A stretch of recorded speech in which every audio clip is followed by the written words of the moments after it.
don't know what I did. You don't have to say It's got a Motorola. It's not even the same as yours. Stand up. Say the pledge of allegiance. Should we do it again?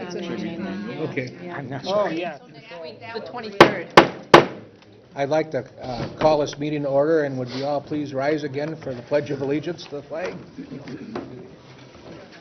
I pledge allegiance to the flag of the United States of America and to the republic for which it stands, one nation, under God, indivisible, with liberty and justice for all.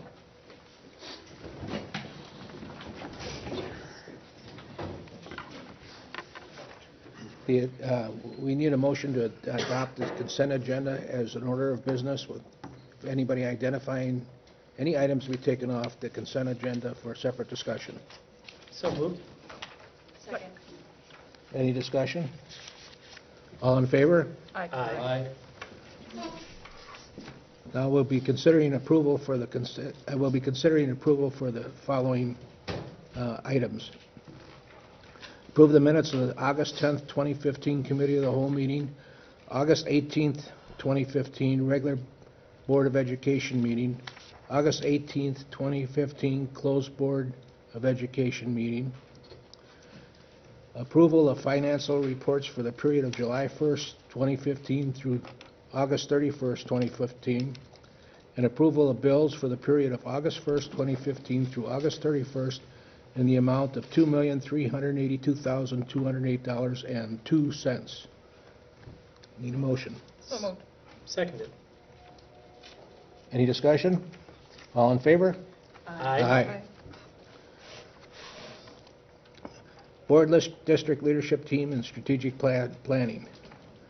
We'll consider an adoption of the 2015-2016 financial pillar strategic planning. John, if you will.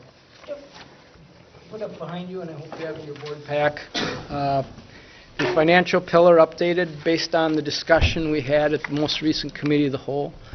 I guess for brevity's sake, I'll just sort of go through some of the changes that were suggested at that meeting. Future states are now moved to the left side of the pillar.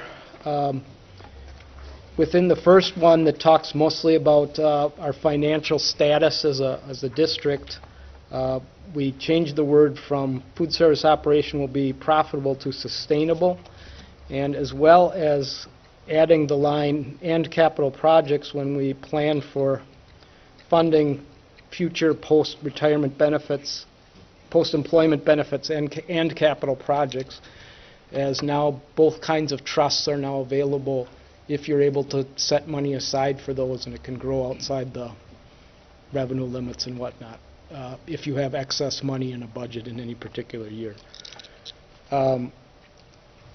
So that's sort of long-range thinking. What's happened within the strategies is putting down for the 16-17 in the middle of that box there is to seek and establish a larger maintenance contingency allocation within the budget. That was discussed at our Committee of the Whole, and how we had shrunk that down to a great degree from probably at the time around 2009 when we were going through closing of the schools and whatnot, and that has not been sufficient to allow us to do all of the kinds of projects we'd like in the maintenance, so we tried to build that back up within the budget sort of as a goal. And then we talked about in the first line there about reviewing our benefit plan again. With us having a 2-year contract in health insurance, we didn't talk a lot about timing in the Committee of the Whole. So I put that out as a 2016-17 strategy, when again we will be rebidding our health insurance package and that kind of thing as another benefit review. So again, sort of a cycling process there. So in a sense, that's kind of where I thought to place them on the financial pillar that made sense for that particular area. And the second future state, where we are looking at capacity and facilities for our school. Hang on a second. Whoops. Maybe just give it a Power, touch-up. maybe? No, not power.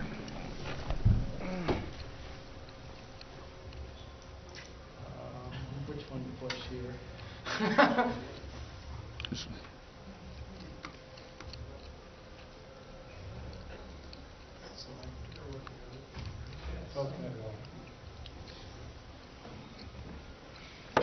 You gotta go back to this one. I think he's got a wiring issue over there.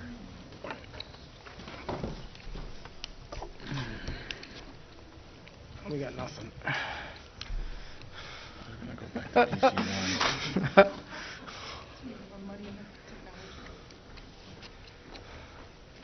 We all do have it in front of us. Yeah, I guess we can work off the paper copies then. That's more for, I guess, the audience benefit. While they're working on that, you might want Yeah. to keep your discussion going, John. please. Okay, what we did for that capacity goal was simply add the strategy for the 17-18 year, which is review the outcomes of the efforts we've made in that regard. So it's kind of, at that point, maybe reset the vision or the goal for how we're filling our capacity with open enrollment and encouraging families to settle in the Plymouth School District. The third goal there is to, has sort of probably the future state has changed the most, where previously we kind of had a laundry list of sort of the regional planning organizations that we knew of that were available at the time the future state was established, including CSAs and organizations locally. This goal has also sort of started to encompass some of the community-based partnerships and perhaps the fund and some fundraising with those as being growing importance, considering that we have revenue limits that are not growing. And to tackle that, we kind of added a strategy this year where instead of sort of randomly receiving some donated dollars, which we do from time to time, that the administration and board could work together to envision some fundraising targets or needs that the district might have that might excite people around and want to encourage to raise funds for projects or ideas, and that maybe would normally be funded by the school district, and that would free up dollars for maybe some things that the school district needs to do that aren't so attuned or akin to fundraising, that are, I guess, just not quite so attractive, and it just sort of moves dollars from to still addressing all of our needs as opposed to making more budget cuts and those kind of things. With that effort in mind, then simply moved out the next two steps for the next 2 years, sort of a new strategy this year, and then we can move to more the education of our community and the evaluation of that in the future. Within the maintenance area, one thing that the capital needs, Unified Capital Needs Plan became a work in project, not really completed in the 14-15 school year, largely because we undertook 2 major building projects and tied up the time and capacity of our buildings and grounds person. So now he is in the process of finishing that plan, and was suggested in the last plan also to present to the board a preventative maintenance cycle of things we are doing that aren't necessarily directly tied to projects, but our continuing inspection of roofs and painting and things that are going on continuously in the district, so that there's an awareness of that as well. With that effort, then we simply move the next 2 strategies again out, where our allocations, and it kind of coincides with that growing maintenance contingency then for the following year. Finally, we talked a little bit about the state formula on the revenue limit, the state equalization formula, all of those things, and how we need to have a better informed board administration and public in that regard, both in how to, what's exactly in that plan and how to work with our legislators to accomplish such. And there was some thoughts going at that meeting discussing, well, perhaps inviting a retired legislator in to give us his perspective on, how from a legislative side of things, how budgets are made, what's important to them when they go to the legislature, and how we can communicate our needs more effectively to our current legislators. So that was kind of put in as this year's plan, and again, the next two strategies moved out in extra years that are much more vague about, reviewing how we've done our efforts and refocusing the targets. So, with that meeting's input, I hope you will, if you have other changes you want to make, certainly that would be this time. Otherwise, I would suggest that this be maybe the financial pillar for the adoption for this year, and again, we can review it again next year. So we need a motion. I move that we adopt the financial pillar as presented. And I will correct the typos, so just so you know. We put this together in 2 days to get the packet. Is there any discussion on this? We talked about it in the earlier meeting. The one thing I wanted to emphasize to the community is the loss in our hot lunch program. We have no control over that program anymore. So we have to do what the federal government tells us to do, and we will continue to support hot lunch programs until our fund balance runs out, and then at that time we'll have to have a serious discussion on what we should do at that point. So, after saying that, all in favor? Aye. Aye. All opposed? None? Okay. Financial building and grounds, gift consideration for corresponding budget adjustment. Tonight, we just have one gift, a donation of $1,000 from former teacher Helen Schultz family. Monies will be used for items needed at Fairview Elementary School. So it is recommended that you accept that gift and its budget adjustment. I make a motion to accept that gift. Second. All in favor? Aye. This is a period of public participation. Has anybody signed up to talk with us? No? Board liaison reports. Community ed, Richard, I think you said you'd like to have Kathy make some discussion. I do want to mention something I saw that just looks really great.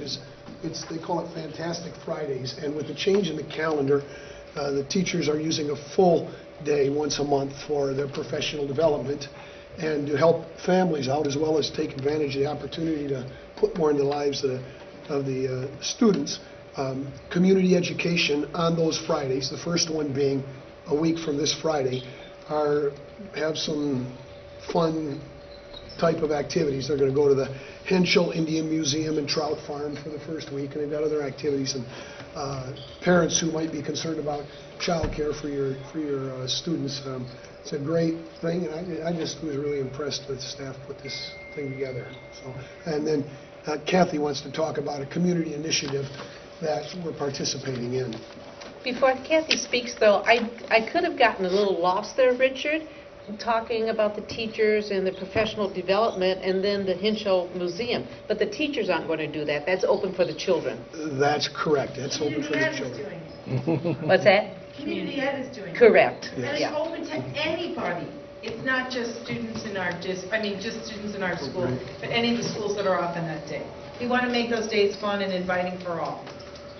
Okay, so I just have to come out here to get on camera to show the sign that everybody's seeing everywhere. And what does this mean on all the cameras? Okay, One Book, One Community is a collaborative effort between the public library and community education. We've been talking about it for over a year now. It's the culmination of the public library's 100-year anniversary.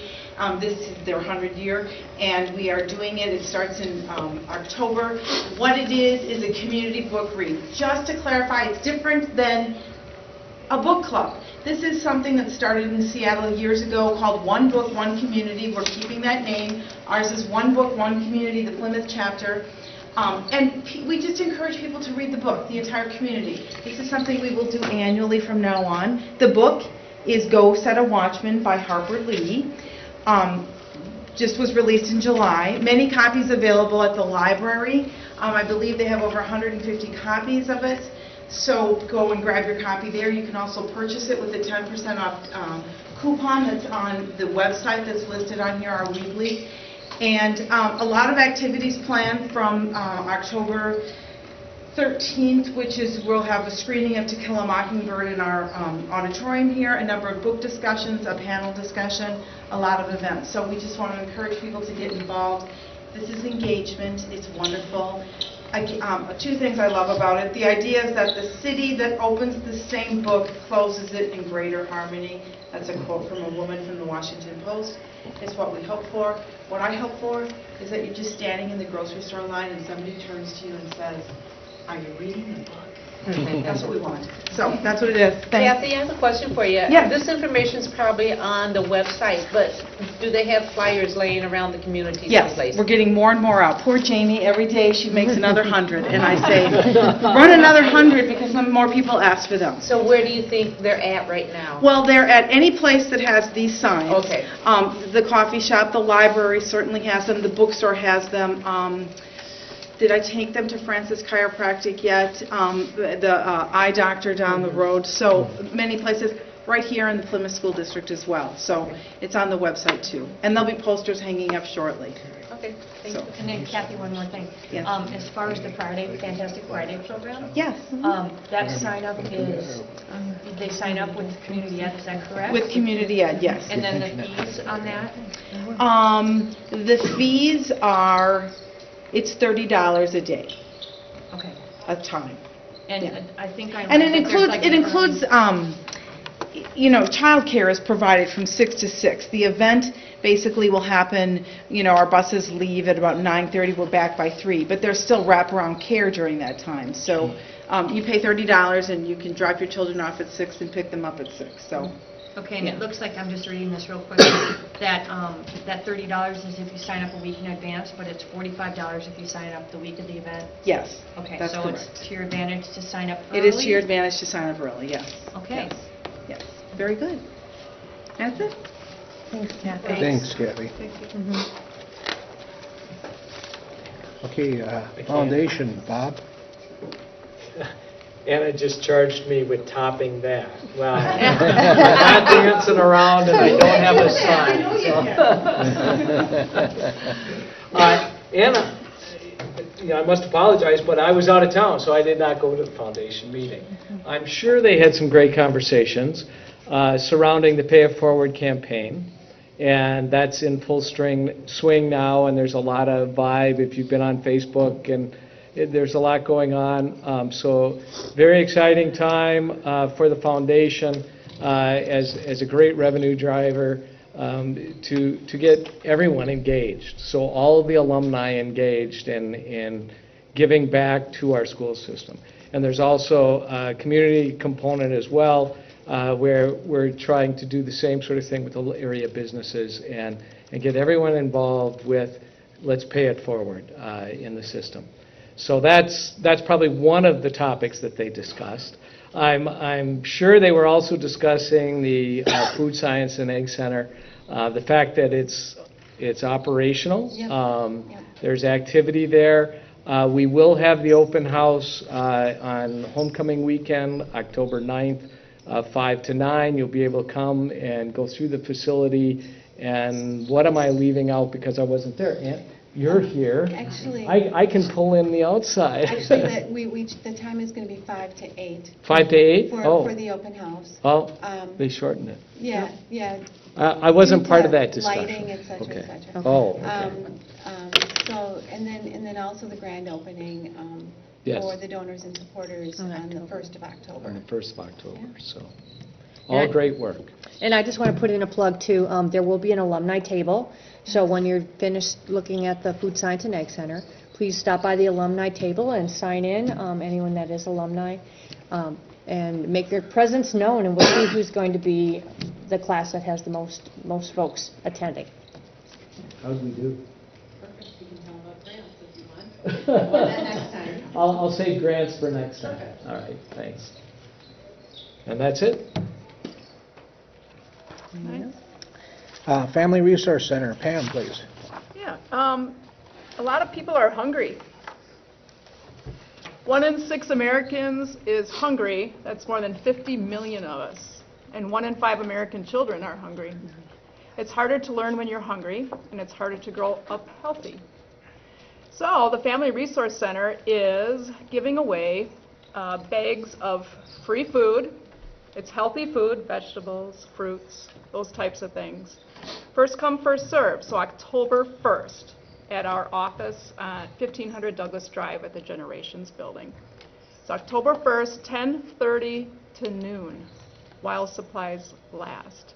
It's part of Feeding America, Eastern Wisconsin, also United Healthcare, which Family Resource Center has partnered with them for 5 years now on this. So I wanted to share that with you all. So tell your friends. I also have some good news about the Literacy Council, is where we help adults better themselves by learning the English language, reading, writing, and those skills to get jobs and to help their kids with their homework, for example. So we need you to be a tutor, and it takes about 2 hours of your time each week to work with these adults who want to improve themselves. So we have free tutor training October 12th and 15th. And on the 12th, they'll give you free food.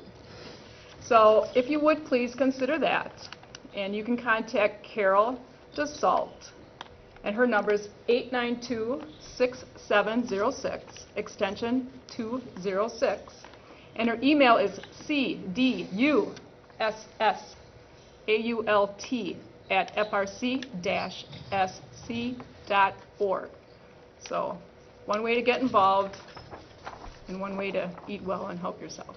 Pam, do they have to go to both of those sessions as a tutor, Yes. or is it one or the other? It's both sessions. And So- any questions, just give Carol a call at our office. That's it. Thank you, Pam. Thank you. John, CISA 7. I have nothing to add this month, shockingly. Thank you, John. Professional Development Council, Sally.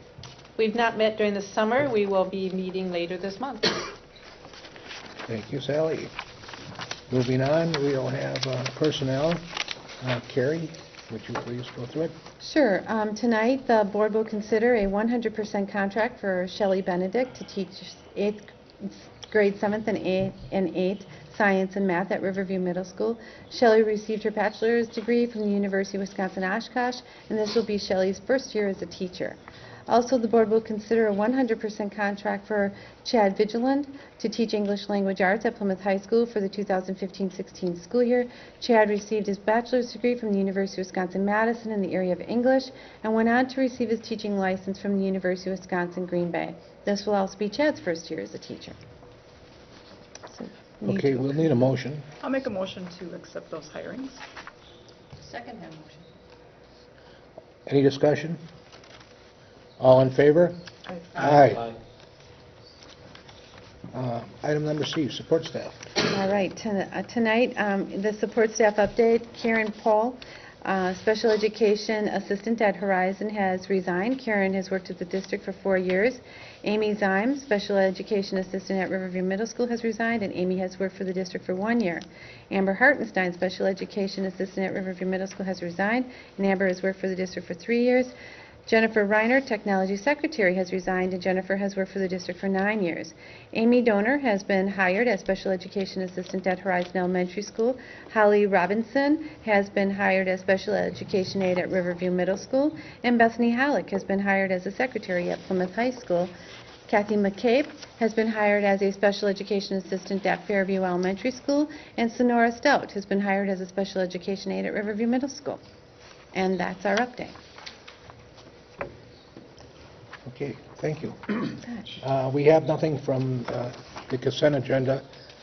Item number 11 is the President's report, and I have already given most of my discussions earlier. I'm very, I will copy this and pass it around. This is a little work that I did through John's, thanks to John giving me information about the school districts and the variance in state aid, and you'll be able to see it in our next meeting. I'll get it all printed out for you and pass it around. For our county,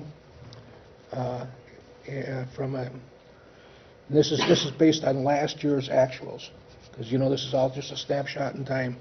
And based on the average student count in our county, the average would have been 5,000. This again is the base. This doesn't have anything else. The additions to it, the libraries, extra additions to our state aid. This is just the base of it. There's a variance in our school district about 20% since 1989, I believe it was. And the only one that's up in the whole county is Sheboygan area. They have a plus 15%. Sheboygan Falls is down 4%. Lewisburg's down 10%. And Cedar Grove 11%. And Howard's Grove 6%. And we were down what? 20. 20. Yeah. From the base. I'm talking from the base. Again, you add things to that, your hot lunch, your travel expenses, all these things add up. But from the base, according to the DPI, and then just figure it out from there. That's how much we're down from the actual for last year. So we'll discuss this more in our meetings as we go along. So that's all I have to report. Superintendent? We have a few, even though the school year has just started, we have a few staff and student accomplishments. First, I would like to congratulate Carly Knaus, who became Miss Teen Wisconsin this past weekend. So congratulations to Carly. And Sam Scheringer, Plymouth High School guidance counselor, he will be inducted into the Lakeland College Athletic Hall of Fame this month. And I already did mention in the annual report that Greg Britt, technology education teacher at Plymouth High School, has won the Career Pathmaker Technical Education Teacher Award with the New Manufacturing Alliance. He'll be recognized for his outstanding service on October 21st in Green Bay. And then the Plymouth School District was nominated for the Manufacturer Partnership Award with the New Manufacturing Alliance. We did not win the award. It was won by Denmark, but we did get a congratulations for our nomination. So that's start of the school year, 3 weeks, that's not so bad. Dates to remember, September 21st, this Monday, is our legislative breakfast at 7:30 a.m. at Generations. September 25th, we have no school because it's our first full day of professional development and the Fantastic Friday. October 1st, the Food Science and Ag Center grand opening. October 9th is the Plymouth High School homecoming and the open house for the Food Science and Ag Center. On October 12th, we have our next Committee of the Whole meeting at 5:00 p.m. in the boardroom. And October 19th is our next legislative breakfast at Generations at 7:30 a.m. And then October 20th is the Board of Education meeting at 7:00 p.m. in the Plymouth High School amphitheater. And that's all I have. Thank you, Carrie. So, any discussion for anything on the board's mind? Hearing none, we need a motion to adjourn. I'll make that motion. I'll second it. All in favor? Aye. Aye.